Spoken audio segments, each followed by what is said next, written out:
Okay, so update on the swimming pond. We thought we were pretty much there with the digging of the hole, but turns out we're delusional morons and had another 10 tonnes of mud to take out.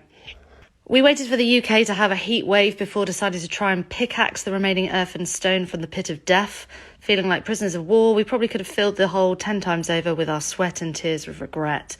We concluded it would make a nice family grave if the pool didn't work out. Russ then constructed what looked like a medieval Game of Thrones torture device to help us winch up buckets of mud, but despite trying to keep spirits up with motivational words such as, "Just think of the margaritas on the terrace," we soon realised we needed to get the digger and the dump trap back in.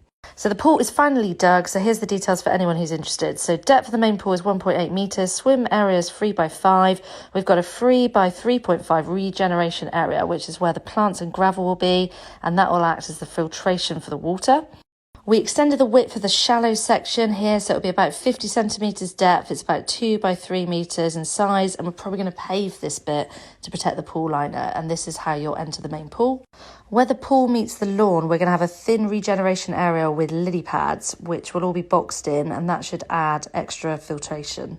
Concrete is coming next week, so the next job is to get the concrete slab down, then create the concrete walls. Whilst I dream about the day I get to wedge myself into an inflatable flamingo, gliding around my hopefully sludge-free pool, inhaling copious amounts of margaritas.